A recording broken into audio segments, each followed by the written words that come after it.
a gente vai iniciar o ciclo de palestras com o senhor Emiliano Santa Rosa, ele que é engenheiro agrônomo, doutor em fitotecnia e fisiologia e manejo vegetal na Embrapa, para apresentar o sistema de integração lavoura-pecuária-floresta, falando em diversificação da produção e também em manejo florestal. Seja muito bem-vindo.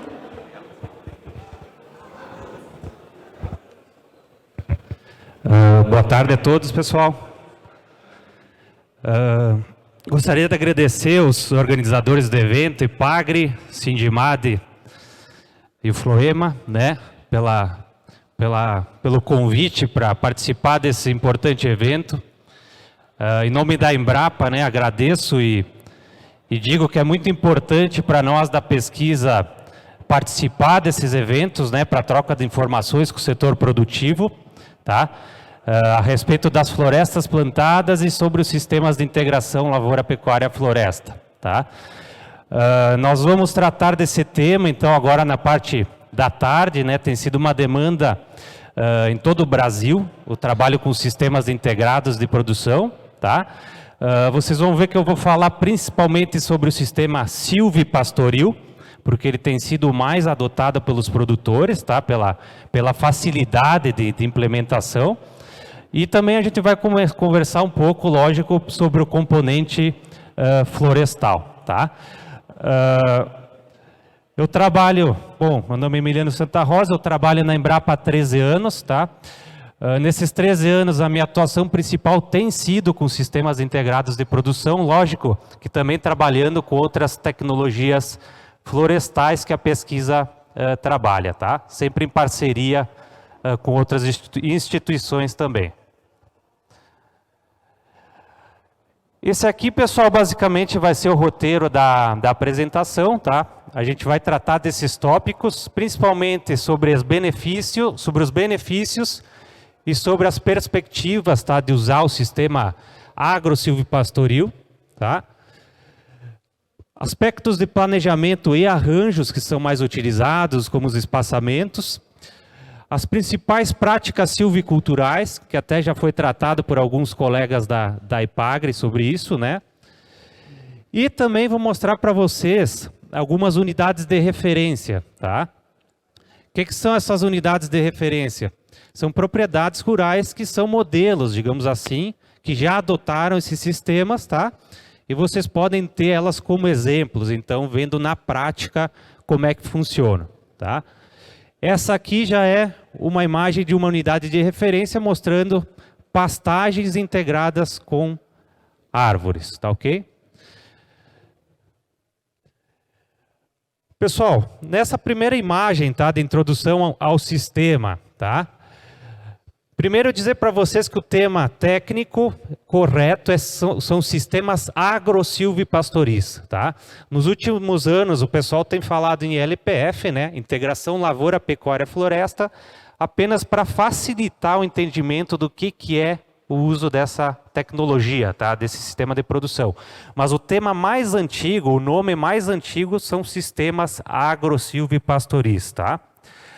Aqui nessa imagem vocês podem, essa aqui é uma unidade de referência, uma propriedade que fica em Saudade do Iguaçu, no sudoeste do Paraná. É uma propriedade de agricultura familiar, de gado leiteiro, tá? Aqui são 10 hectares de sistema. Essa árvore aqui é grevilha, ela tem um perfil de copa adequado, digamos assim, para sistema silvipastoris, porque ela deixa passar um pouco mais de luminosidade, tá? O que vocês veem de cara aqui, que é um dos principais benefícios e que levam produtores pecuaristas a adotar a arborização de pastagens? Na imagem aqui já diz tudo, né, pessoal? É o conforto térmico animal, tá? Já tem pesquisa indicando que tem melhorias na questão de produtividade de leite e de carne associado a esse conforto térmico, principalmente nas regiões mais quentes, tá, do Brasil. E, no nosso caso, na região sul, né, na questão da época mais quente do ano, que é primavera-verão, tá? Então, esses animais aqui acaba melhorando bastante o desempenho técnico e produtivo, tá? Outra questão, Possibilidade de diversificar a produção, lógico, o produtor passa a ter outro componente na propriedade, não só mais a pecuária, tá? Possibilidade de entrar no mercado da madeira, então essa madeira pode ser destinada para multiprodutos, mas como a gente está trabalhando com menos árvores por hectare, é interessante conduzir elas já para um maior valor agregado, por exemplo, para a serraria, onde a gente tem maior valor de venda no mercado, como foi apresentado antes pelos colegas, né? Então, essa possibilidade de uso da madeira. Conservação de água e solo. Não sei se vocês conseguem enxergar na imagem, pessoal, mas ali, aquelas linhas de plantio estão em curvas de nível, tá? Então, a gente sempre preconiza o plantio em curvas de nível para facilitar, então, a questão de evitar a erosão do solo, tá? E lógico que acaba conservando mais a água no sistema também, tá? Então, como prática conservacionista do solo. E outra questão importante é o balanço de carbono, ou seja, hoje está se falando muito no mercado de carbono, né? A árvore aqui, pessoal, em torno de 45% dessa biomassa da árvore é carbono. Isso pode ser quantificado, né, para questões de certificação, principalmente, e quem sabe abrir novos mercados relacionados a isso nas propriedades. E claro que a gente tem um aspecto ambiental importante, que é o maior equilíbrio ambiental na propriedade também. Claro, para o produtor adotar um sistema como esse, ele tem que ser viável economicamente, né? Tem que ser mais rentável. Por isso que a gente só consegue isso, pessoal, olha outra imagem, tá? É fazendo o planejamento, tá? E o manejo adequado desse sistema para esse fim, tá? Então, por exemplo, eu vou ter que adotar um espaçamento já um pouco mais largo para não prejudicar a taxa de crescimento da pastagem, tá? E do ponto de vista das árvores, eu também vou ter que fazer o manejo florestal de acordo com a finalidade para onde vai essa madeira, tá? Então, as desramas e desbastes aqui nesse sistema é fundamental, tá? Qual que é o maior gargalo, né? Essa pastagem não pode ficar excessivamente sombreada, porque senão cai a taxa de crescimento do pasto. Aqui nesse renque a gente tem uma curva mais ou menos assim, ó, de biomassa da pastagem. Próximo das árvores, como sombreia um pouco mais, eu vou ter menos taxa de crescimento do pasto. Mas mais para o centro da área eu vou ter mais pastagem. Então isso tem que ser equilibrado desde a fase inicial. Aqui vocês podem ver também uma linha simples, né? Cada renque é uma linha simples. Mas eu posso ter linha dupla, tripla, 4 ou 5 linhas de árvores num renque, tá? Isso vai depender de cada produtor e da finalidade do plantio. Esse renque das árvores também, não sei se vocês conseguem ver na imagem aqui, mas ela está protegida com uma cerca elétrica. Essa cerca elétrica já é usada para fazer o próprio piqueteamento dessa área, tá? Então aqui em cada renque desses aqui, ele divide o piquete também, que o produtor faz o manejo do gado, tá? O manejo rotacionado entre os piquetes. Eu não sei se alguém aqui trabalha com pecuária, que está na plateia. Poderia levantar a mão? Pecuarista? Então vocês entendem bem, eu acho, do que eu estou falando nessa questão da pastagem, né? De como é importante manejar. Por isso que, nesse caso, a gente sempre comenta que o sistema por si só não faz milagre, né? É importante a gente ter um manejo correto dos animais e da pastagem para que eu tenha o resultado satisfatório, tá? Se eu colocar essas árvores com a pastagem e não tiver esse cuidado, aí eu não vou ter boa rentabilidade, tá? Então tem que ter o cuidado desde a fase inicial. Olha essa outra imagem, pessoal. Essa foto aqui é numa unidade de referência em Diamante do Norte, é no norte do Paraná, quase divisa com São Paulo e Mato Grosso do Sul. Já é outra realidade, já é um produtor maior aqui, uma área tem 170 hectares, essa área, para pecuária de corte. Mas por que eu coloquei essa imagem? Para dizer para vocês que, independente do perfil do produtor, é uma tecnologia que pode ser adotada, tanto em pequenas propriedades, quanto em média ou grandes propriedades, tá? Claro que aqui, numa área maior, eu tenho bem mais volume de madeira para ser comercializada, tá? Inclusive, a Embrapa tem realizado algumas pesquisas, por exemplo, usando 5 linhas de árvores, tá? Em cada renque, onde isso vai ser destinado para celulose, tá? Pensando na questão operacional da colheita, né? Que 5 linhas já seria, na questão de colheita florestal, mais viável do que se tivesse uma linha simples ou dupla, tá? Então a Embrapa tem pesquisado isso, em parceria com outras empresas também, tá? Para chegar, digamos assim, para entender um pouco melhor esse sistema, tá? Aqui a mesma coisa, conforto térmico associado, né? Não preciso dizer muito, acho que a imagem vocês conseguem perceber, tá? E a mesma coisa, pastagem, né? Nós temos pasto nessa área. Aqui só para mostrar para vocês uma área que tem pinos, né? Ou seja, a espécie dá para ser usado, várias espécies florestais podem ser usadas, desde que a gente tenha um material genético adequado à região de plantio, tá? Então o pinos aqui também dá para ser usado. Aqui na imagem do fundo é o eucalipto, tá? Eles foram plantados na mesma época. O que vai diferir? Vai ter um diferimento aqui, digamos assim, na taxa de crescimento. Isso vai afetar o manejo que eu vou ter em relação à área. Então, mas não quer dizer que eu não posso usar, tá? Então, eu posso usar diferentes espécies nesse arranjo. Aqui, por exemplo, eu já tenho 34 metros de espaçamento entre os renques, tá? Naquela primeira imagem que eu mostrei para vocês eram 20, tá? Então, para cada perfil vai existir um tipo de arranjo. Bom, pessoal, aqui para mostrar para vocês um pouco dessa relação com a agricultura de baixo carbono, foi comentado pelo colega da Ipagre hoje pela manhã também, né?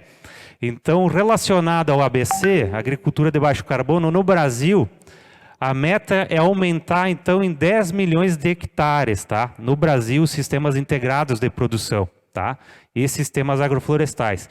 E de florestas plantadas, aumentar em 4 milhões de hectares, tá? Além daquilo que já existe, claro, tá? Então, existe hoje uma política pública, né? De fomento, né? De incentivo à adoção desses sistemas de produção que são mais sustentáveis, digamos assim, para as propriedades, tá? O que isso tem a ver com o mercado, né, florestal, o mercado agrícola? Tem a ver com essa questão, pessoal, da certificação, né, da rastreabilidade e dessa demanda que existe, tá, isso a nível mundial, né, da produção sustentável dos sistemas. Então, atualmente vocês têm visto, né, essa demanda em todas as cadeias produtivas da agropecuária e na área florestal não ia ser diferente, né?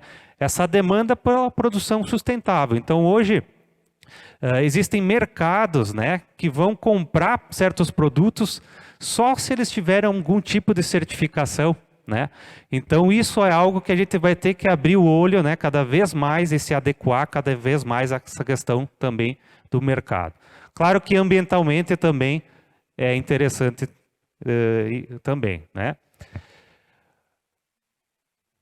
Onde entram, né, as tecnologias florestais e o conhecimento de silvicultura nas propriedades. Então aqui, ó, pessoal, desde o plantio puro, né, um plantio maciço florestal, silvicultura de eucalipto, por exemplo, ou pinos, eu vou ter todo o protocolo de manejo. Eu posso ter um sistema integrado de produção, pecuária e pastagens, mas eu também posso ter sistemas agroflorestais mais complexos e também a parte de adequação ambiental.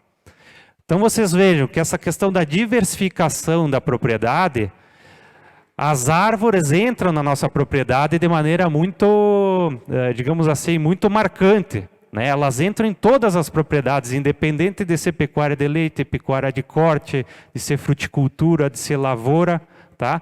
A árvore é um componente muito importante. E o conhecimento de silvicultura também, tá? Então a gente vai tratar dessa temática aqui, tá? E só um ponto, pessoal, a ideia aqui também não é transformar toda a propriedade num sistema silvipastoril, né? Um produtor, ele pode ter uma pastagem a pleno sol, por exemplo, como ele trabalha normalmente, mas ele pode ter uma pequena área da propriedade com o sistema silvopastoril, tá? Então a ideia é sempre trabalhando com essa diversificação, tá? Pessoal, o ILPF, então, em números do Brasil, a gente tem uma área total hoje de 17 milhões de hectares, tá? Esse é um número estimado. Os principais estados onde a gente tem o ILPF, então, Mato Grosso do Sul, Mato Grosso, Rio Grande do Sul e Minas Gerais, tá? Aqui nesses estados que estão marcados. Entretanto, pessoal, as árvores ainda entram num pequeno percentual, tá? A maior parte dessa área ainda é integração lavoura e pecuária. A árvore está em torno de 17% com árvores aqui, ó, tá? Que já é um grupo, de certa forma, um número já significativo.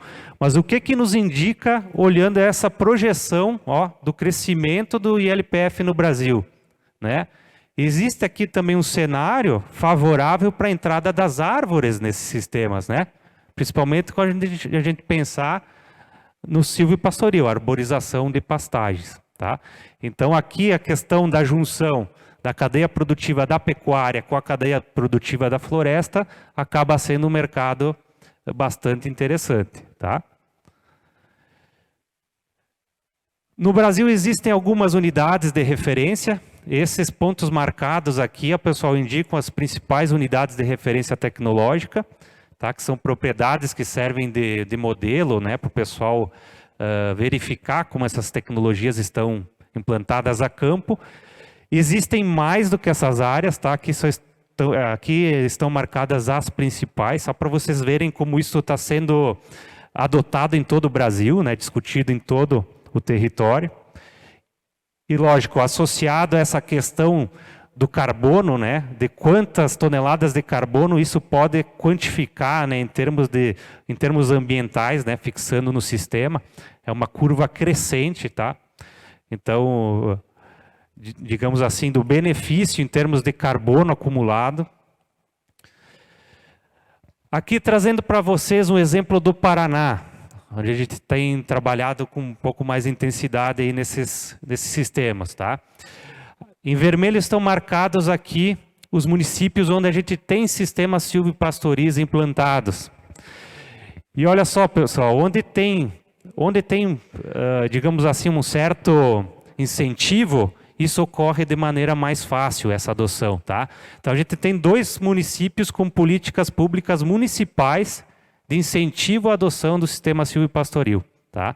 Isso é algo que, digamos assim, o Estado e os municípios, se eles acham que é uma tecnologia importante, eles também têm que criar mecanismos para facilitar essa adoção pelos produtores, tá? Nessa parte aqui, nesse canto do estado, né, é a região do Arenito Kaiowá, são solos arenosos, regiões de pastagens degradadas.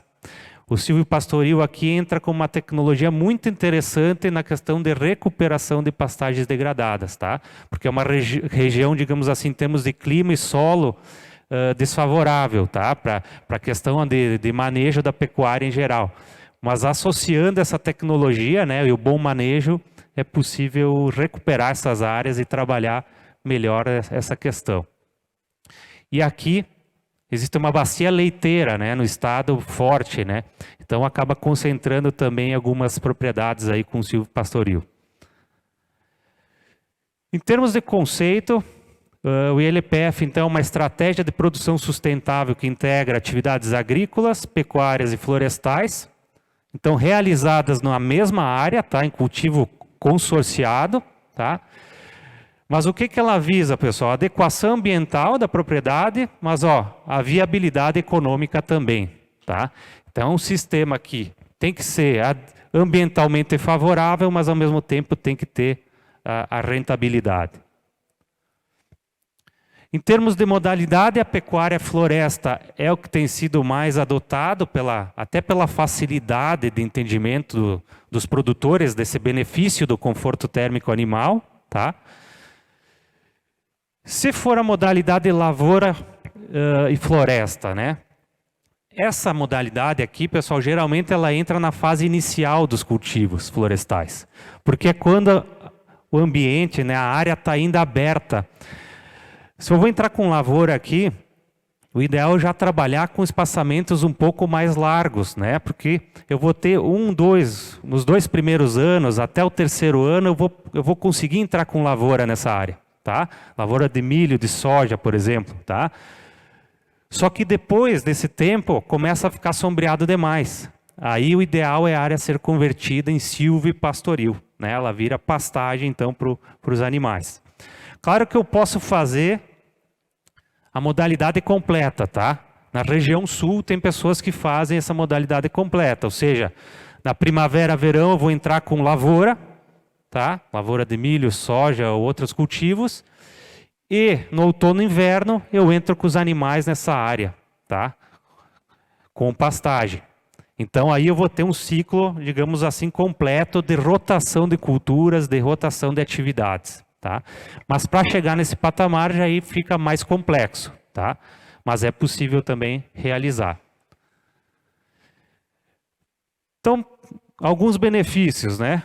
Eu já comentei antes desse conforto térmico, que é muito em função da alteração de microclima que ocorre nessa área, principalmente a diminuição da temperatura e menos radiação, conservação de solo e água, produção e renda da madeira, né? Reforma de pastagens, serviços ambientais associados, tá?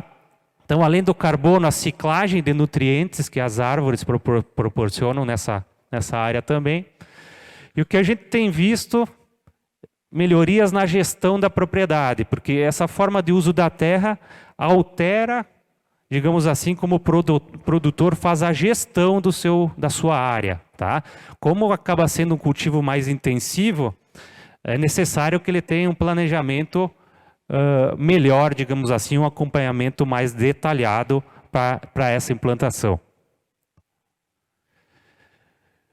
Algumas interações ecológicas das árvores, tá? Além da questão de fixação de carbono, que eu já comentei com vocês, elas podem ser usadas então como quebra-vento, tá?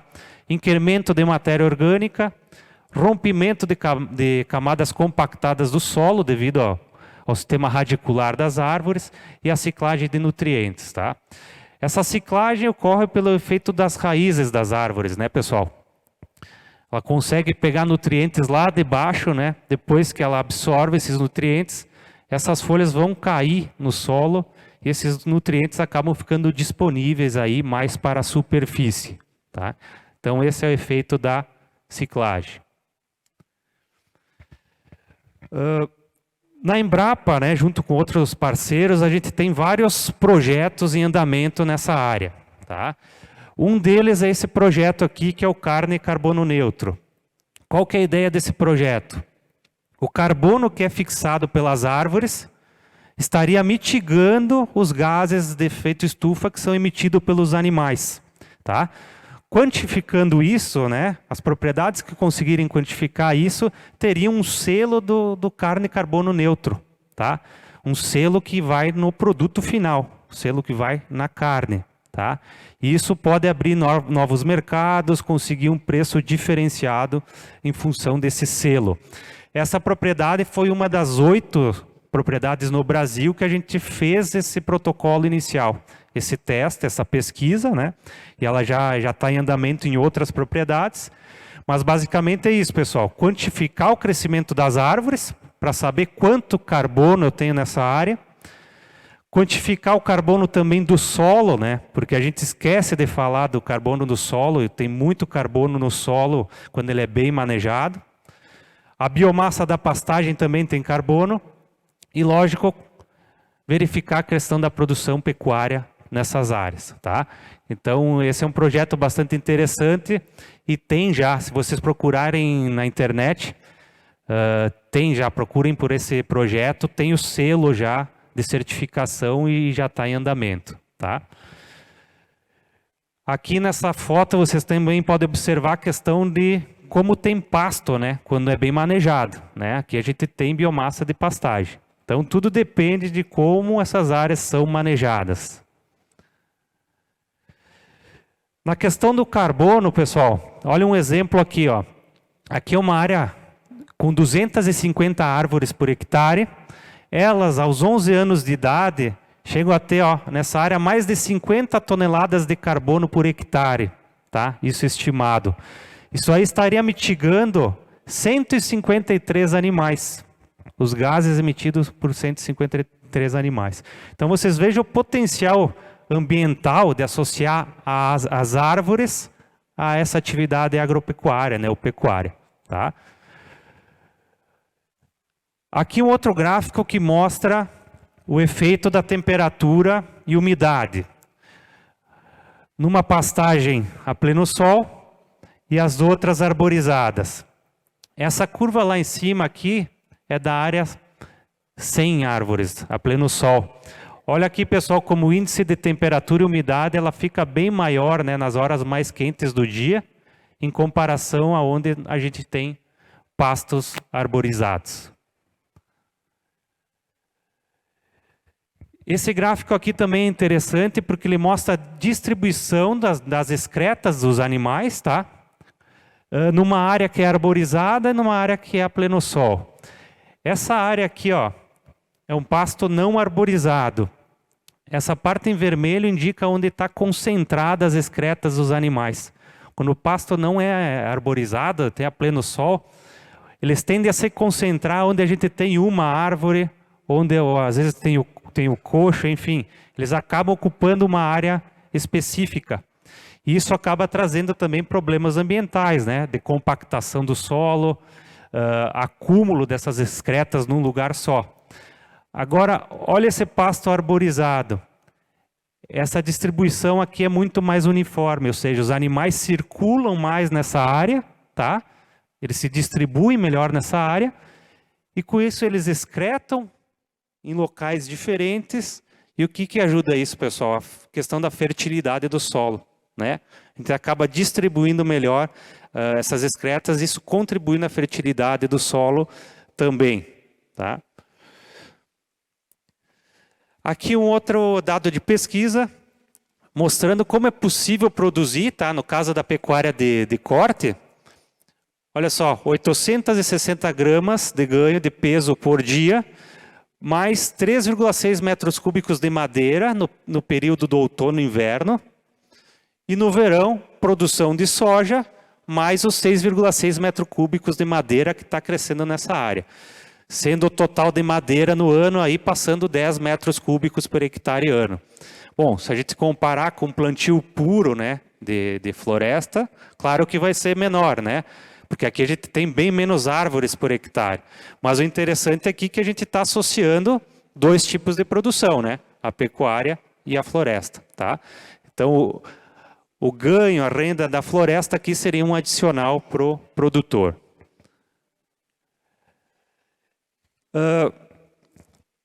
Tem áreas que são implantadas, por exemplo, essa aqui, ó, no Mato Grosso do Sul, né? Já é uma região mais quente. Tá? No início do mês eu estive também vendo sistemas silvipastoris no Mato Grosso, por exemplo. É uma região totalmente diferente da nossa daqui, né? É muito mais quente lá na região de Sinop, por exemplo, no Mato Grosso. Mas a base do sistema é a mesma, ele funciona muito bem lá, né? Principalmente porque é muito quente. Então essa questão do conforto térmico animal, ele é ainda mais visível, digamos assim, o resultado no rendimento. Mas olha aqui do ponto de vista das árvores, esse experimento, tá? Com 424 árvores por hectare, se conseguiu 33 metros cúbicos hectare ano. Tá? Numa condição boa de solo, numa condição boa de adubação e usando material genético bom da árvore, né? Dando 0,3 metro cúbico por árvore. Enquanto no plantio puro, né, com 1.100 plantas por hectare, né, 43 metros cúbicos por hectare ano e 0,15 por árvore. Ou seja, no silvipastoril tem o maior volume por árvore. Tá? Claro que no volume total acaba sendo um pouco menor, mas esse fator é interessante porque por árvore eu tenho maior volume, indicando que eu tenho um potencial maior até de conduzir essas árvores mais para serraria, um valor agregado maior, tá? Com diâmetro de tora maior. Então, em média, tá? As árvores no sistema de integração apresentam maior volume individual 60% a mais em torno, tá? Esse experimento aqui ó, mostra em torno de 0,12 por árvore, 0,12, 0,14 metro cúbico, enquanto no plantio puro 0,07. Claro que o plantio puro acaba compensando pelo maior número de árvores, né, por hectare. Tá? Mas é interessante que mostra os dados para o silvopastoril. Perspectivas para o setor florestal em LPF, pessoal. Então, a oportunidade de inserção dos produtores na cadeia produtiva da madeira, para quem não trabalha ainda com isso. Ampliação da oferta de madeira para atender a demanda, né? Melhoria da imagem do agronegócio e dos plantios florestais. Diversificação da produção e renda.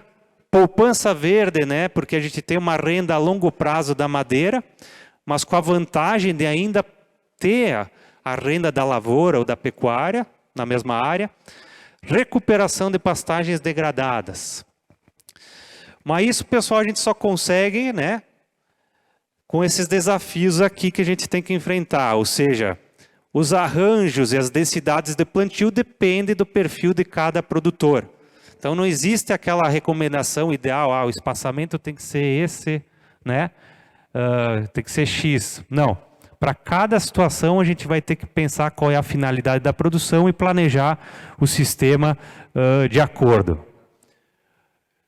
Práticas silviculturais são extremamente importantes, então desde o material genético, qualidade da muda, tá? O plantio, adubação, tem que ser realizado e a capacitação continuada também dos técnicos e dos produtores também, para entender como trabalhar com esse tipo de sistema de produção.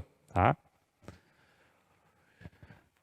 Bom, entrando na outra parte agora da palestra, eu vou comentar com vocês alguns aspectos do planejamento e desses arranjos, tá? Mostrando algumas imagens bem práticas para vocês.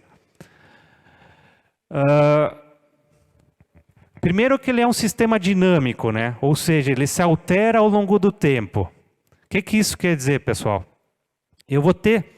Nos 2 primeiros anos, 3 primeiros anos, eu vou ter um tipo de um sistema, tá? Que ele vai permitir, de certa forma, a entrada da lavoura. Porque as minhas árvores não vão estar tão grandes, digamos assim, tá? Elas vão estar menores ainda. Agora, depois, quando as árvores já estiverem um pouco maiores, eu vou ter um outro sistema que vai ser o silvopastoril, tá? Então, vocês vejam, eu posso ter 2 sistemas diferentes, só que ao longo do tempo, dentro dessa mesma área. E o manejo tem que ser associado de acordo com esse propósito. Primeira questão do planejamento, é o que eu comentei já com vocês, é isso aqui, ó, pessoal. De preferência em plantio em curvas de nível, tá? Porque como os plantios florestais, como o silvopastoril, ele geralmente entra em áreas marginais da propriedade. Dificilmente o produtor vai usar uma área plana, né? Que aquela área plana, ela tem uma facilidade para mecanização, é uma área mais nobre, ele vai usar provavelmente para lavoura, né? Então, como vai entrar geralmente numa parte mais marginal e com declividade, como tem na nossa região sul, então essa questão da curva de nível eu diria que é essencial, tá? Então, para a gente ter esse efeito de conservação. Se possível, a gente pode associar esse plantio das árvores com o terraceamento, tá? Então, aqui, ó, nós temos o terraço, então eu posso associar esse plantio das árvores, aqui no caso foi feito linha dupla, tá? Na parte posterior do terraço. Por que tem que ser feito aqui nessa parte posterior, né? E não na parte da frente, tá? A declividade está daqui para lá, ó, pessoal. Pela imagem não dá para ver muito bem, mas a declive é para lá, assim. O gado, pessoal, ele tende a caminhar próximo do renque das árvores. Então, se aqui eu tiver esse plantio em cima aqui do terraço, o gado começa a pisotear bem em cima aqui do terraço, na parte principal, isso começa a desmoronar. E as raízes das árvores podem ficar expostas. Aí é um efeito que a gente não quer ter no plantio. Quando isso é feito na parte posterior, a gente consegue ter um patamar aí de proteção, tá? Claro que isso aqui, Vocês estão vendo a parte que eu tenho eucalipto, está plantado aqui as mudas, tá? E aqui foi feito o plantio para lavoura de milho, tá? Não está cercado ainda o renque porque o gado ainda não vai entrar nessa área, tá? Mas se fosse entrar com gado, eu teria que ter a cerca elétrica já protegendo, pelo menos 1 metro para cada lado, protegendo a linha de plantio das árvores. Uma questão operacional importante do planejamento. O espaçamento tem que ser adequado à largura do maquinário que eu tenho na propriedade, para fazer o manejo da pastagem, tá? Então eu tenho que conseguir passar com essa largura operacional para fechar certinho a largura de trabalho do trator ou do implemento, tá? E esses 2 metros é justamente para deixar 1 metro de cada lado das árvores para proteção das árvores, tá? Que é onde eu vou passar uma cerca elétrica, por exemplo, para proteger essas árvores dos animais, tá? Porque se deixar aberto, realmente o animal acaba causando danos nas árvores, tá? Só pode ser retirado a partir de certo desenvolvimento das árvores, tá? Então, no início tem que realmente proteger. Ou se protege o renque, né, cada renque de plantio, ou se isola a área total, né? Outro ponto importante, a escolha da espécie florestal, né? Vocês, acho que a maioria aqui é da área florestal, né? Pelo que eu percebi até hoje de manhã. Então, considerar condições de clima e solo que a gente tem na região e as condições de mercado também, né? Eu tenho que plantar um material que seja interessante para também a indústria que vai absorver aquele material, né? Não adianta eu plantar uma árvore que eu não tenha para quem vender depois, tá? O eucalipto, pessoal, ele é bastante... Por que o eucalipto é tão utilizado, né, no Brasil, né, e nos sistemas ILPF? Porque existe um histórico já de pesquisa e desenvolvimento com o eucalipto, que hoje a gente tem materiais genéticos do eucalipto para diversas condições do Brasil, tá? Desde um clima mais quente até um clima mais frio, tá? Então isso possibilita aos produtores ter mais acesso a esses materiais genéticos, até que são materiais melhorados, né, com melhor taxa de crescimento. Inclusive alguns clones, né, que já são usados pelas indústrias, por exemplo, tá? Então considerar essa questão. No caso, se for uma região congeada, né, lembrar que a gente tem que usar o Eucalyptus duni ou o Eucalyptus bentami, que são os 2 eucaliptos hoje com uma certa tolerância à geada. O bentami com mais tolerância, tá? Se eu estiver numa região mais quente, que eu não tenha geada, eu posso pegar outros materiais que até têm melhores taxas de crescimento, como Eucalyptus grandes, ou mesmo Urofila, ou Urograndes, que é o híbrido, tá? E aí existem vários materiais clones disponíveis. Nessa imagem, pessoal, só para mostrar para vocês que esse milho aqui foi plantado para silagem nos 2 primeiros anos, nessa propriedade que fica em Santa Fé, no norte do Paraná. Ou seja, o produtor de gado leiteiro, né, fez silagem nos 2 primeiros anos nessa área, depois vai entrar com pastagens e com o gado nessa área, tá? Então, das espécies florestais utilizadas, só alguns exemplos, né? Não precisa ser só eucalipto, tem grevilha, pinus, o paricá, mogno africano, cedro australiana, canafístula. Existem espécies nativas, outras que podem ser usadas também, tá? É mais difícil conseguir material, né? Mudas de qualidade, mas esses arranjos podem ser feitos também com outras espécies. Já foi falado hoje de manhã também por outros colegas, né? Essa questão da finalidade do plantio, né, pessoal? Isso vai afetar todo o meu planejamento. E no sistema ILPF é a mesma coisa. Conforme for o destino da madeira, eu posso ter um certo arranjo, tá, no sistema. Então, isso aqui tem que ser definido desde a fase inicial, tá? Porque vai definir quantas árvores eu vou colocar por hectare.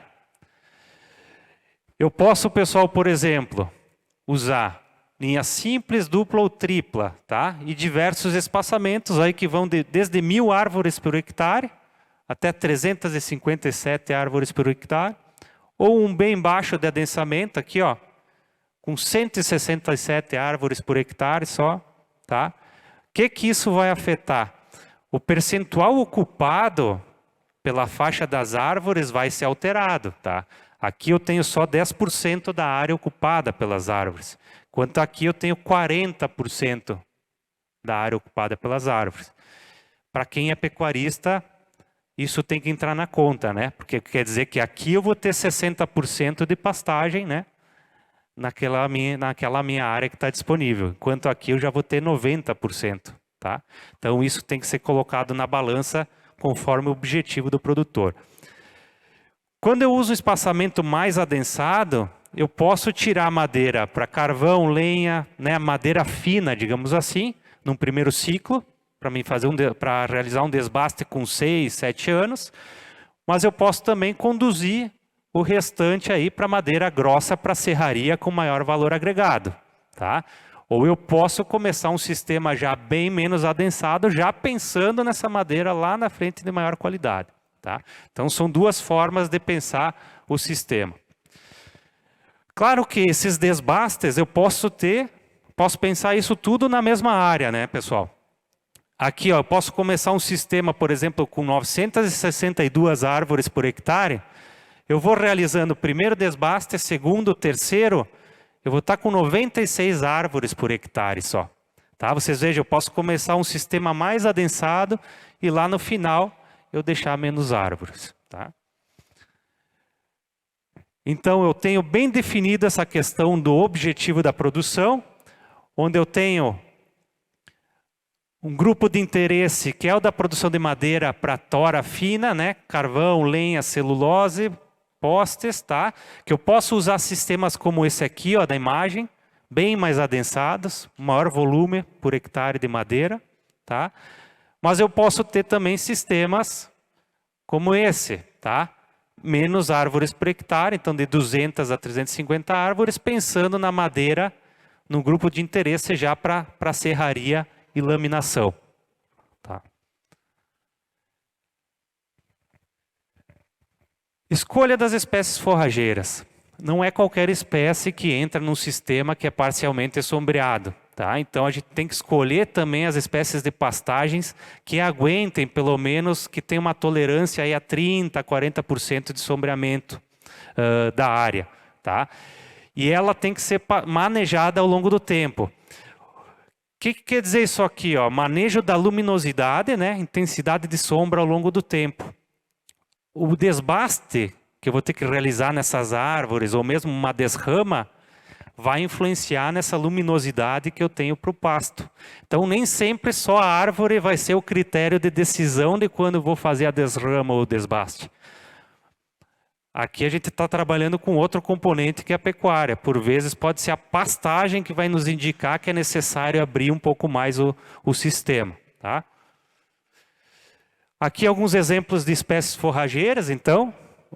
Braquiária, né? A braquiária é muito utilizada onde é quente. Em regiões mais quentes, a braquiária tem ido muito bem nesse tipo de sistema de produção. O Tifton, 85, azevém, amendoim forrageiro, missioneira e outras espécies, né? Isso é possível encontrar na literatura algumas pesquisas que o pessoal fez, tá? Para o sistema ILPF. Ó, pessoal, aqui é uma imagem do Tifton 85 junto com a grevilha, tá? Então, bem manejado, eu consigo ter uma boa produtividade e vocês vejam aqui também como eu tenho boa luminosidade, tá? Dessa pastagem, tá? Eu não estou tendo um sombreamento excessivo, tá? E vejam como o perfil da copa também dessa árvore influencia, né, na passagem dessa radiação. Aqui um exemplo da braquiária, tá? A braquiária junto com o eucalipto, isso é usado muito nas regiões mais quentes do Brasil, tá? Essa foto anterior que eu mostrei aqui é no sudoeste do Paraná, tá? Enquanto essa aqui já é para a região, essa aqui é do Mato Grosso, se eu não me engano. Tá? Bom, práticas silviculturais. Essa aqui, pessoal, ela é tão importante que ela daria uma outra palestra, né? Um outro tópico só para a gente ficar falando sobre o manejo da silvicultura e manejo das árvores, tá? Então, todos esses fatores têm que ser levados em conta na hora de implantar o sistema ILPF, tá? Eu diria que o material genético e a qualidade das mudas hoje é um dos principais fatores para a gente começar bem um plantio florestal, tá? Prestem atenção na escolha desse material, né, nessa muda de qualidade. Às vezes vale a pena gastar um pouquinho a mais nessa muda, tem uma muda de qualidade, porque tu vai ficar com esse sistema implantado quantos anos? 12, 16 anos, né? E isso vai refletir no rendimento e na produtividade do plantio florestal. Se errar nessa escolha aqui, já não adianta. Não adianta fazer projeção de renda econômica, porque ela vai ser prejudicada, tá? Preparo do solo e plantio, adubação, pessoal, a gente, né, na prática, principalmente o eucalipto, ele responde muito à adubação, né? Então, assim como outras espécies, é necessário a gente adubar. Então, é um investimento, mas que, na verdade, a longo prazo, isso se traduz em produtividade dos plantios. Controle de formigas e plantas daninhas, desramas e desbastes, né?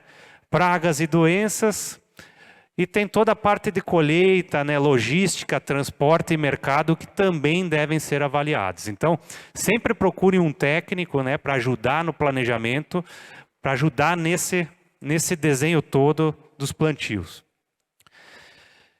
Eu vou mostrar algumas fotos para vocês de duas práticas que são, pelo menos, essenciais no sistema, que são as desramas e os desbastes. Vocês vejam aqui, pessoal, uma área que foi feita a desrama, né?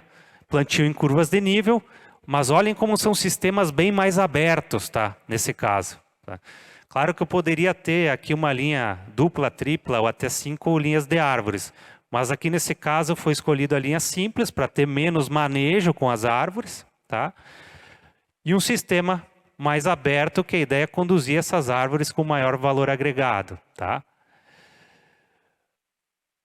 A desrama sempre tem esse cuidado, né, de fazer o corte sempre rente ao tronco, tá? Evitar ferimentos, evitar deixar aqueles tocos, né? Sempre na altura adequada também e com uma equipe capacitada, né, para fazer esse tipo de trabalho. O que acontece, pessoal? Muitas vezes o pecuarista ele é profissional na área da pecuária, né? Ele sabe trabalhar muito bem com a pecuária. Então vai ser necessário aprender também as práticas de manejo florestal, tá? E isso, por vezes, leva um tempo até se adaptar, né? É uma questão de capacitação mesmo para fazer esse manejo nas propriedades, tá? A desrama em si é para evitar essa formação desses nós aqui, principalmente, tá? Então, tendo uma madeira limpa, digamos assim, com maior qualidade na hora da venda. E o desbaste tem como objetivo, então, diminuir a competição entre as árvores que estão no meu plantio, só que nesse caso também vai ter o objetivo de regular o sombreamento para o crescimento da pastagem. Vocês vejam, quem trabalha com floresta só, aqui, quem é técnico da área de silvicultura, engenheiros florestais, é necessário entender da pecuária, da pastagem. Não tem como trabalhar nesse sistema se não for uma troca de conhecimento das duas áreas, tá? Então, as duas questões vão definir o meu tipo de manejo. Então, no desbaste seletivo, só mostrando um exemplo aqui, essas árvores menores sairiam do sistema, tá? Abrindo um pouco mais. As árvores dominadas, né, ou tortuosas, né, com algum defeito estariam saindo, também ficariam as melhores toras para longo prazo. Aqui também mostrando na prática, tá, o sistema silvopastoril implantado, onde a gente realizou ali esse desbaste abrindo o sistema, tá? Isso aqui, quando a gente faz o desbaste, ajuda bastante a aumentar a luminosidade para a pastagem. Aqui mostrando na grevilha, um desbaste também sendo realizado. E lógico que para o produtor, esse desbaste já gera a renda da madeira, tá? Que ele também vai poder já pegar o benefício, então, digamos assim, da renda florestal, tá? É possível o produtor também trabalhar com, nesse caso aqui, o produtor tem uma serraria móvel, que é acoplada na tomada de força do trator, ele mesmo serra a madeira na propriedade e vende isso com maior valor agregado, tá? Essa é uma possibilidade para a agricultura familiar, pequenos produtores, e existem serrarias móveis de vários tamanhos, né? Desde a mais simples até um pouco mais complexa. Mas conforme for o negócio na região, né? Se tiver uma demanda de madeira, pode ser interessante também. É necessário, pessoal, nessas áreas realizar o monitoramento e a dendrometria, ou seja, qualquer tomada de decisão que a gente faça nessas áreas tem que ser baseada em algum critério técnico, né? E no caso das árvores, tá? É monitorando, pelo menos marcar uma árvore a cada 10, tá? Pelo menos 10% das árvores elas têm que ser monitoradas ao longo do tempo, tá? Medindo a altura, tá? O DAP, né? Medindo no diâmetro a 1,30 e também a altura da planta e acompanhar a taxa de crescimento dessas árvores. Porque o desbaste, né, nesse caso, quando a gente fizer esse acompanhamento anual, quando houver uma diminuição na taxa de crescimento dessas árvores, quer dizer que eu estou começando a ter uma certa competição dessas árvores na linha. Então indica que é necessário realizar algum tipo de intervenção. Só que nesse caso também eu vou ter que ter um olho na pastagem, tá? Se caso a pastagem começar a declinar, diminuir demais a taxa de crescimento, pode ser que eu tenha que adiantar um pouco essa época de fazer esse desbaste. Aqui só um exemplo mostrando para vocês o que a gente tem feito em algumas propriedades, né?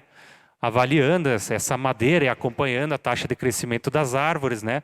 Porque é com base nesses dados que a gente consegue fazer recomendação, tá, de como a gente trabalha com esses sistemas de produção. E aqui, pessoal, só para finalizar, mostrar algumas imagens dessas unidades de referência, né? Essas imagens de cima, né? De monitoramento por satélite, ajuda a entender um pouco como é que é o desenho numa propriedade. Então, nessa questão da diversificação na propriedade. Aqui é um sistema silvopastoril que foi implantado em curvas de nível, tá? Mas olha aqui que interessante aqui, pessoal. Aqui está a mata ciliar, tá? Então, aqui foi feito um trabalho também de proteção da APP, né? Então, pensando em termos ambientais dessa propriedade, não adiantaria eu ter um sistema silvopastoril aqui implantado se eu tivesse essa APP também toda desprotegida, né? Em termos ambientais, uma complementa a outra, tá? Em termos de... Aqui eu tenho um serviço de conservação de solo e água que complementa, né? Ajuda a proteger esse córrego aqui que também está protegido como uma APP, tá?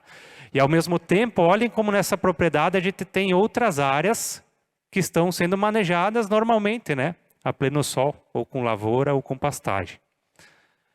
Dentro da área, essa imagem aqui, né? Que eu mostrei para vocês no início da apresentação. O que é interessante ver nessa imagem, pessoal, também.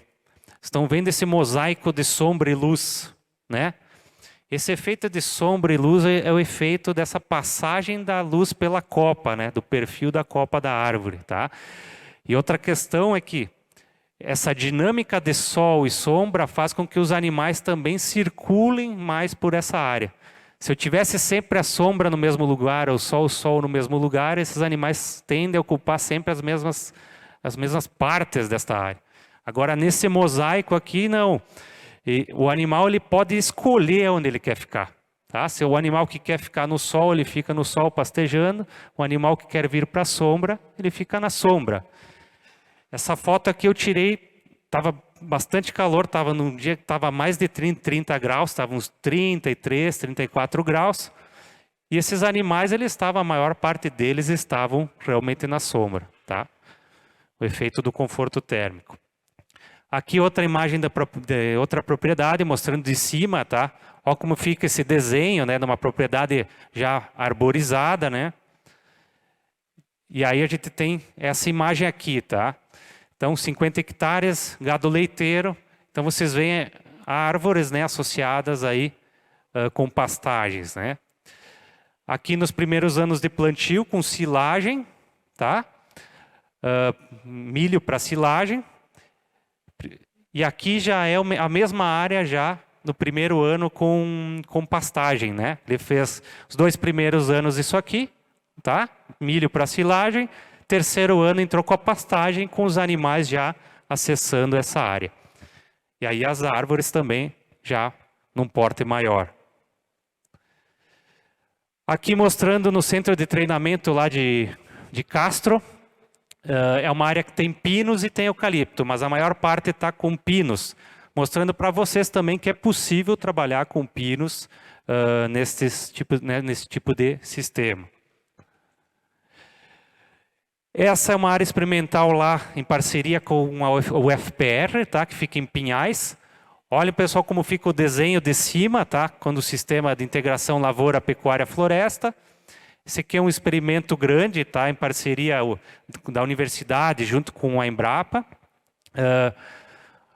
Todo ano a gente faz um dia de campo nessa área, então vocês estão convidados, tá? Nessa área, a universidade organiza, a Embrapa participa também. Se vocês quiserem um dia conhecer, estão todos convidados também para conhecerem essa área. Que é essa aqui, tá? Só que aqui é uma foto que eu tirei ainda no início do sistema, tá? Eu já tenho que atualizar essa foto porque as árvores já estão na fase final, tá? Já tem diâmetro de tora, árvores bem maiores já dentro do sistema, tá? Mas a mesma coisa para vocês terem uma ideia de como é o desenho, tá? Dessa área. E aqui vocês observem também a desrama, né? O resto da desrama foi colocado na própria linha de plantio das árvores, aqui nesse caso, para não atrapalhar a parte da pastagem. Essa já é uma área maior, né, que eu comentei com vocês em Diamante do Norte, que dentro da área, essa imagem que eu mostrei para vocês, tá? Que independente do tamanho da área, é possível a gente trabalhar, então, com os sistemas ILPF. Imagem da mata ciliar, tá? Recuperada, essa parte da PP, restauração, a gente sempre fala, né? Porque além dos sistemas de produção, a parte de restauração florestal, então de áreas de preservação permanente e reserva legal, é uma preocupação que todos têm que levar em consideração, tá? No planejamento das propriedades. Aqui no Rio Grande do Sul, só para mostrar para vocês que existe, já foi realizado, né, o projeto Nascentes, né? Que foi realizada justamente essa proteção, né, métodos de restauração para proteção de nascentes nas propriedades, tá? E é viável, é possível, tá? Esse projeto foi feito nesse trabalho e é viável, né, ter a parte de proteção e do lado aqui é uma pastagem, né, pessoal, para questão de produção de pecuária, tá?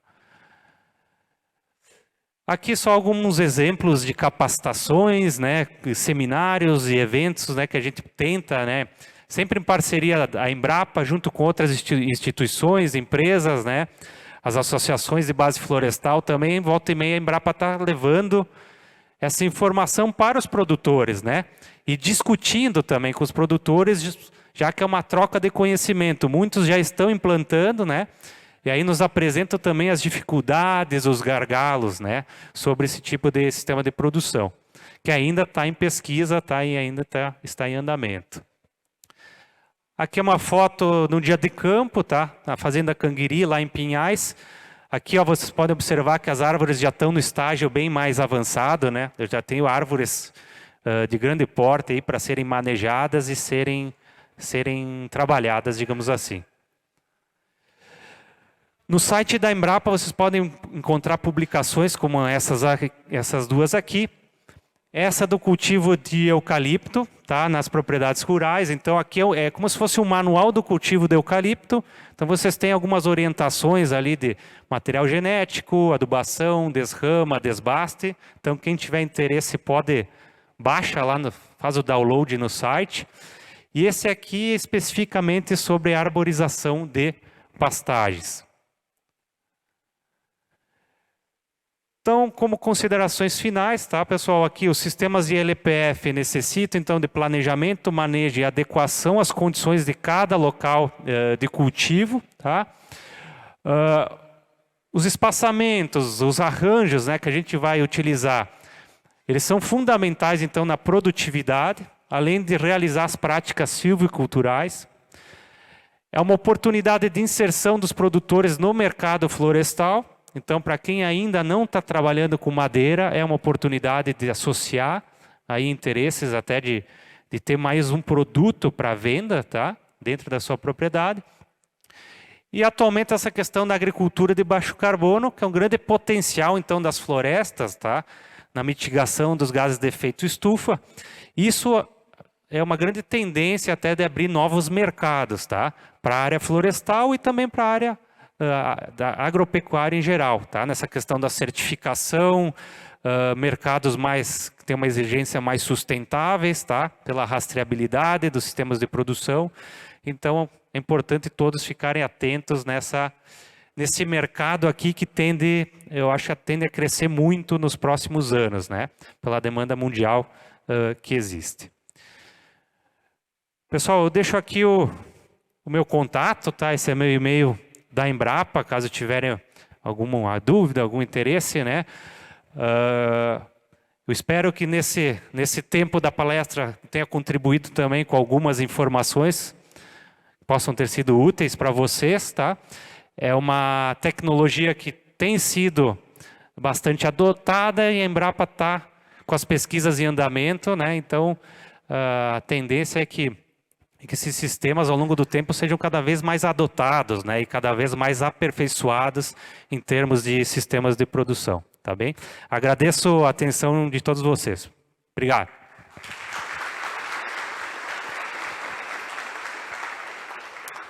Emiliano, já fica por aqui. Vamos fazer uma rodada de perguntas contigo? Quem aí teve alguma dúvida em relação à palestra, gostaria de fazer uma pergunta? Mandaram a gente mais para lá. Vamos passar a luz. Alguém tem alguma pergunta? Lá.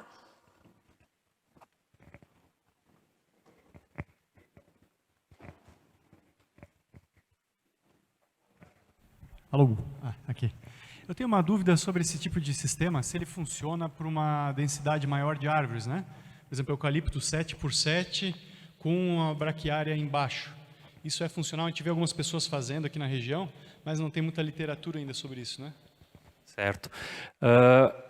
Os sistemas mais adensados, eles funcionam, mas até certo limite, né? Porque a pastagem acaba ficando muito sombreada, né? Então, por exemplo, o 7x7 ali eu já acho que na minha experiência, né, pelo que eu tenho visto em diferentes regiões do Brasil, já é muito adensado. Eu teria que trabalhar com um espaçamento um pouco mais largo, porque logo eu teria o sombreamento excessivo, eu vou atingir muito rápido, né? Então a taxa de crescimento do pasto ele vai logo decair. Então, se o interesse do produtor ali é também ter produção de pecuária de corte ou de leite, ele não pode daí contar muito com essa área, né? Já que ali eu vou ter menos quantidade de pastagem, biomassa para o gado. Mas é possível sistemas mais adensados, com certeza, né? Inclusive eu comentei antes, a gente tem pesquisado, por exemplo, sistemas com 5 linhas, né? No Henk. Bastante adensado, como se fosse 2x3, né? Mas dentro do Henk, só que aí dando um espaçamento maior no entre Henk, para justamente amenizar um pouco essa questão da pastagem. Então, eu adensaria mais dentro do mesmo Henk, né? Deixaria um espaço um pouco mais largo para a pastagem e adensaria no próximo Henk, né? Aí tu teria quase o mesmo número de árvores por hectare e menos manejo, digamos assim. E aí uma questão operacional importante, a facilidade de colheita, né? Muitas vezes quando é mais adensado, se eu tiver esse adensamento no próprio Henk, isso facilita e é mais operacional levar uma equipe de colheita, até mesmo com um maquinário para essa área, para colher as árvores, né?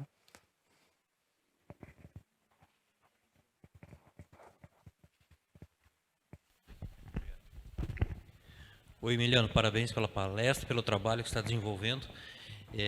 Eu tenho um colega que é o atual presidente da Associação Sul-Mato-Grossense de Base Florestal, Moacir Reis, do grupo Mutum, né? E eles têm desenvolvido um trabalho já bem interessante no Mato Grosso do Sul. Mato Grosso do Sul está explodindo o plantio de eucalipto, mas sempre muito focado no papel e celulose.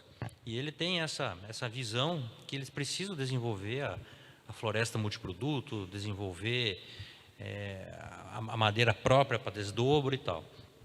Eu queria que você comentasse uma experiência que ele mencionou comigo, né, de ter esse range com 1, 2, 3, 5 linhas, que isso impacta na tecnologia da madeira, né? Quando você planta 2 linhas em paralelas, obviamente, a tendência é que as árvores busquem a luz, o sol e tenham tensões de crescimento. Se você avaliou isso, se ter um comentário só para os madeireiros aqui. Certo, obrigado pela pergunta. Sim, esse espaçamento dentro do reiki, né, se é linha dupla, tripla, enfim, afeta diretamente na questão da qualidade da madeira, porque a gente vê no campo, a gente já avaliou isso. Por exemplo, fila dupla, né, ela arqueia, né? Realmente ela tem um arqueamento para as laterais, né? Então, por exemplo, ao invés da linha dupla, nesse caso, é mais interessante eu ter pelo menos 3, uma linha tripla, que pelo menos a linha central eu consigo conduzir ela sem arqueamento, para uma madeira de melhor qualidade, já que as da bordadura, elas tendem a ter esse arqueamento. Então, sim, a gente tem verificado isso na prática, né? Tem visto isso e é realmente algo que tem que ficar atento. Conforme for a finalidade dessa madeira, justamente trabalhar, talvez adensando mais dentro do renque, justamente para que eu tenha algumas linhas mais internas desse renque destinada a uma madeira de qualidade diferencial, né?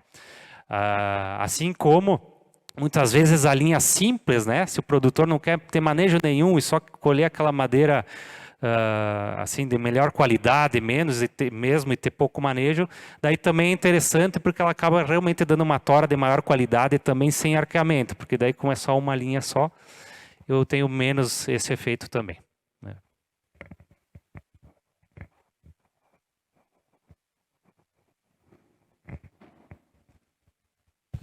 Boa tarde, meu nome é Pedro, trabalho na Epagre de Vitimação. Obrigado, né, o Emiliano, muito boa a sua palestra, mas eu tenho muitas dúvidas. Em primeiro lugar, eu ia te perguntar, por que eu nunca vi a Embrapa ainda trabalhar com mais uma integração, que seria a apicultura, que poderia ser mais uma renda extra em cima desse sistema. Segundo ponto, segunda pergunta, eu queria te perguntar quantas árvores eu preciso e mais ou menos qual o tamanho para eu neutralizar, né, a eliminação de metano e gás carbônico pela produção do gado. Entendeu? Terceira pergunta, eu gostaria de saber se você já tem uma pesquisa assim, avaliando, porque a árvore crescendo, ela vai liberando também nutrientes que ela vai buscar lá de baixo pelas raízes e jogando na pastagem. Quanto que isso impacta na pastagem? Quanto que isso contribui, né? E a quarta pergunta, gostaria de saber da qualidade, porque a gente sempre fala em quantidade desse material da pastagem, mas eu gostaria de saber se vocês têm uma avaliação da qualidade desse material nas questões nutricionais. Deixa eu ver se estava desligado. Obrigado pelas perguntas. A primeira foi da apicultura, é isso? Em relação à apicultura, né? Sim, eu acho, olha, tem um potencial enorme trabalhar com apicultura e árvores, né? A Embrapa nós temos, existe pesquisa com apicultura na Embrapa, né? Na Embrapa Clima Temperado, por exemplo, que fica em Pelotas, tem um pesquisador que é especialista só na parte de apicultura, e na nossa unidade mesmo, na Embrapa Florestas, também tem um pesquisador da área de entomologia que trabalha na questão da apicultura, né? Eu acho que realmente, eu concordo contigo, eu acho que é uma atividade que a gente deveria divulgar mais, até pelo potencial de renda que tem para a agricultura familiar, e associar, né, nos sistemas de integração, né? Então a gente tem trabalhado, tem projetos nessa área de apicultura, né? Mas realmente teria que fazer um trabalho não só de pesquisa, né, mas aí de fomento até, né, de extensão, para levar essa informação para os produtores para conseguir associar, né, nos sistemas, porque é perfeitamente viável, na minha opinião, acho que concordo plenamente. A questão de quantas árvores em relação aos animais, né? Hoje já existe pesquisa e até existem esses indicadores conforme a categoria de animal, tá? Então já se sabe, por exemplo, lá que conforme for a categoria, se for um gado leiteiro, ele vai ter, digamos, adulto, ele vai ter uma certa emissão, já tem esses dados médios, né, digamos assim. Gado de corte também, se for um animal mais jovem também, tá? E do ponto de vista da árvore, também existem esses dados de pesquisa, só que como são dados muito específicos, teria que buscar diretamente na publicação, né? Porque não existe assim um dado, como é que eu vou te dizer, tem o dado de emissão, e tem o potencial das árvores de fixação desse carbono, né? Conforme eu mostrei naquele exemplo lá anterior, naquele arranjo eu teria aquele potencial de mitigação, tá? Mas existem, são dados assim que é possível buscar, tá? A terceira pergunta foi A terceira pergunta seria, vamos dizer, quanto é que a da árvore qualidade retira de sim, nutrientes, certo, né? certo, em relação à pastagem, né? Isso, porque depois ela vai decompondo. Certo, nessa parte também existem já uns resultados de pesquisa indicando em relação ao potássio, por exemplo, tá? O efeito que ele tem realmente na pastagem. Então já tem pesquisas que indicam que esse pasto próximo do renque das árvores, ele é alterado, ele tem níveis diferentes de nutrientes em relação ao que está mais afastado, por exemplo, tá? O que está, digamos, na parte central, que é a pastagem que está mais próximo do renque das árvores realmente aproveita essa parte da ciclagem de nutrientes, tá? Em relação ao potássio e ao fósforo, se eu não me engano, tá? E em relação à qualidade, é a mesma coisa. Tem pesquisas que estão indicando que ela teria uma qualidade, em termos nutricionais para o animal, uma qualidade superior, tá? O que compensaria, de certa forma, um pouco a queda na taxa de crescimento, né? Que eu poderia ter, né? Eventualmente eu poderia ter menos biomassa de pastagem, mas ela compensaria um pouco nessa qualidade um pouco superior. Isso tem pesquisa também já indicando, né? Com certeza. Ok, obrigado.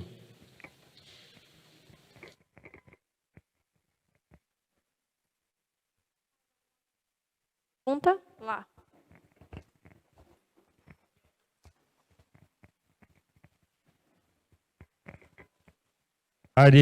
Aqui Manuel Thiago, representando o mandato do deputado estadual Fabiano da Luz, e um assunto que nos traz uma certa preocupação, até mesmo pelos acontecimentos a níveis globais, conflito Rússia-Ucrânia, é a questão da adubação, tanto para a agricultura também como para a silvicultura. Então, eu gostaria de saber da Embrapa, o que vocês têm de pesquisa, de informações para trazer para nós em relação aos bioinsumos, que Santa Catarina tem uma carência nesse setor. Eu creio que apenas a gente tenha uma empresa aqui que está se dedicando mais a nível comercial, mas ainda numa esfera muito pequena, né? Então, saber de você se tem alguma boa notícia aí para trazer para nós. Obrigado.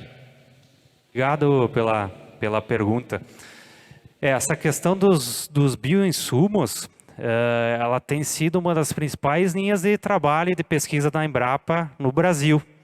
Isso é uma das linhas, justamente por essa tendência do mercado mundial, não só na questão da adubação, mas na questão também do controle biológico de pragas, né?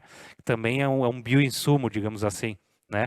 Então a Embrapa tem diversas linhas de trabalho, diversas pesquisas em andamento. Na parte de adubação, por exemplo, a gente tem testado a parte de liberação, né, lenta dos adubos, usando até questões de nanofibrila de celulose, né? Nanocelulose, digamos assim, seria um material de origem florestal, né? Aproveitando essa biomassa para fazer a elaboração, por exemplo, de adubos de liberação lenta. Isso existe na Embrapa, está em andamento, né? Só que, claro, a Embrapa, nós somos uma instituição de pesquisa, né? Em todo o Brasil, nas diversas linhas de trabalho, né? Então chega um momento que a Embrapa desenvolve, mas aí transfere isso, né? Ou para o setor, digamos, produtivo, para que ele possa realmente dar escala, né, de produção, né? Eu acredito que nessa parte dos bioinsumos, aí tem várias unidades que têm trabalho sobre isso. Depois posso até, de repente, passar alguns exemplos específicos, mas tem diversos trabalhos em andamento. A Embrapa Solos, por exemplo, eu sei que tem trabalhos lá nessa área, né? A nossa unidade Embrapa Florestas também tem alguma coisa, né? Então, a gente é uma área extremamente importante. Sendo o adubo, né, tão essencial, né, para o desenvolvimento das plantas, e na parte do controle biológico, mais importante ainda também, na questão do controle de pragas, né? A Embrapa tem um dos programas de controle biológico na área florestal, um dos mais famosos do mundo, que é o controle da vespa da madeira, né? Então, o Nematec é uma pesquisa, que é o nematóide, né, para controle da vespa, é uma pesquisa que tem mais de 30 anos, né? Então, é um programa que hoje, digamos assim, de controle biológico que garantiu a produção de pinos no Brasil, né? Para o controle dessa praga. Então, isso não só a Embrapa, lógico, em parceria com as empresas, com as associações de base florestal, né, que desenvolveram isso ao longo dos anos, né?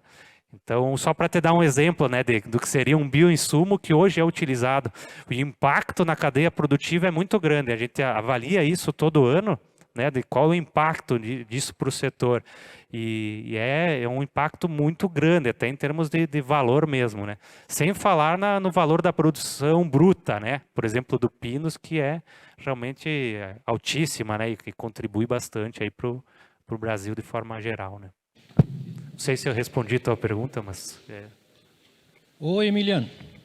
Boa tarde. Rainer Prochn, extensionista rural da Ipagre, Trombuto Central. Rapaz, assim, não é sempre que alguém da Embrapa está aqui na região. Obrigado. Porque a gente pode fazer perguntas que são de contexto do Brasil inteiro, né? Vocês têm, assim, essa abrangência, a empresa tem essa abrangência. Então, olha só, aqui na região é silvopastoril, não tem muito. São pequenas propriedades, piqueteamento e pastagem, cada piquete 1.000 metros quadrados, 2.500, 3.000 metros quadrados. A gente já colocou algum eucalipto a par da linha elétrica, né? 1 metro. Começa a cair galho, atrapalha. A ideia agora é botar pelo meio. E aí vai ficar o quê? Vai ficar uma linha cruzando no meio de cada piquete. E eucalipto, tudo bem, tem outras. Então, na pergunta assim, ó, isso é o contexto para explicar em que situação nós estamos. No contexto do Brasil, tem alguma experiência assim, ó. Você planta o eucalipto, dá o quê? 7 metros. Por exemplo, planta uma nativa de ciclo mais lento, louro pardo. Araucária não, né? Se tu tiver com experiência com a araucária, não, mas isso aí é muito ruim pro gato, tá? Aí, mais um lance para frente, uma canjerana, ciclo bem longo. Então, a gente está acostumado aqui a colher 20 anos, 20 e poucos anos. Na Europa, colhe 80 anos. Então, por que não também pensar em tu ter espécies de vários ciclos diferentes? Porque é o seguinte, tu vai lá e desgalha a árvore, que depois tu vai cortar. Tu botou mão de obra, que seria para aumentar a qualidade de madeira, e tu colhe uma madeira fina. Então, com essa, seria uma ideia, se já tem assim alguma coisa no Brasil, talvez com teca lá para cima e outras espécies, né? E o Pedro, essa é a pergunta. O Pedro tinha mencionado a apicultura. Tem alguma outra experiência aí, a Brasil afora, que tem alguma árvore forrageira que na poda possa servir de alimento para os animais? Não sei se tem gliricídio, se tem alguma outra espécie aí está sendo usada por aí no Brasil todo? Sim. Obrigado pelas perguntas. E conforme eu comentei antes na palestra em relação às espécies, né, pessoal, isso que eu mostrei para vocês é porque é realmente o mais utilizado na prática, né? Mas podem ser usadas outras espécies, inclusive um mix de espécies, com certeza. Pode ser realizado um plantio com um mix de espécies nativas, tá? Hoje no Brasil tem algumas experiências com isso, mas poucas, tá? Existe, por exemplo, lá em São Paulo, na Embrapa Pecuária Sudeste, tem um experimento que foi feito lá só com um plantio de espécies nativas. em silvopastoril. Já está publicado, tudo mais, depois eu posso te passar a referência. Lá foram usadas 8 espécies nativas que têm um perfil interessante para o silvopastoril, né? Lá no Paraná, a gente tinha uma experiência com isso no antigo CPRA, que era do lado da Universidade Federal, lá do Paraná. Também foi feito um plantio de espécies nativas, né? Tentando alterar um pouco o modelo desses desenhos. Lá no Mato Grosso, bom, tem a teca, realmente lá ela é bastante utilizada até em sistema silvopastoril, e o pessoal em nível de pesquisa tem testado outras árvores também, tá? Inclusive a castanheira também, tá? Que para lá, lógico, para aquela região é uma espécie potencial, então para cada região a gente pode ter espécies potenciais. Mas como veio ainda, digamos assim, nos últimos 10, 12 anos, acabou entrando nesse operacional das espécies mais conhecidas, né? Que é o eucalipto, que é o pinus, enfim, né? Da própria teca, né? Essas outras espécies ainda está em andamento a pesquisa, mas é uma das linhas de pesquisa da Embrapa a nível nacional mesmo, tá? Esse estudo de espécies alternativas, e a gente está até nessa área da Fazenda Canguiri, lá junto com a UFPR, também a gente fez um outro plantio que tem umas 3 espécies nativas, junto com o eucalipto, tá? Então, e a araucária também, naquele caso a araucária foi colocada, tá? Também junto com o mix de espécies. Então é algo que tem que ser, concordo contigo, e dá para desenvolver sim. Em relação à outra pergunta, era da apicultura? Da forrageira, sim. Então, eu acho que tem algumas espécies que são potenciais também, para a questão pro animal, né, para o gado, né? Então, sim, tem espécies que podem ser usadas como forrageira e na fase inicial, principalmente, dos sistemas, que dá para usar como potencial. Se eu não me engano, a gliricídia é uma delas, sim. Tu já respondeu, acho, a questão, mas tem outras que também dá para ser utilizado no gado. Mas tu vê que é uma questão assim muito que nem eu comentei, não existe uma receita única, né? Esses arranjos, eles são adaptáveis. Então, aqui vocês têm uma condição específica das propriedades, tem que pensar num arranjo que seja o mais adequado pro perfil dos produtores, né, e da região aqui de vocês, né? Claro que muita coisa dá para adaptar de outras regiões como experiência, né? Mas tem que ser testado, validado aqui para a condição de vocês, né? Tá bem?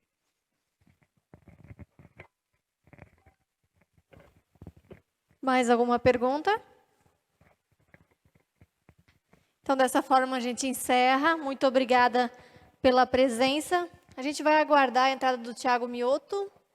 Tá ok? O Thiago Mioto, ele é gerente de desenvolvimento sustentável e florestal da Secretaria de Estado da Agricultura. Era para ter vindo até aqui, só que teve algum imprevisto. Então, ele vai entrar.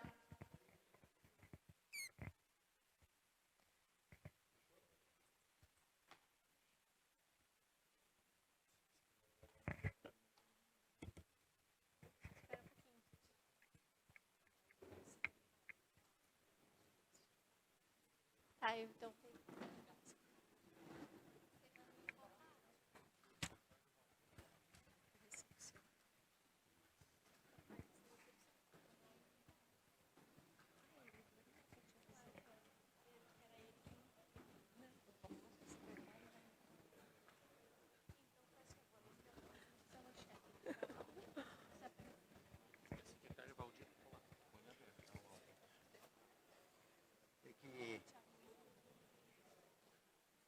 Boa tarde.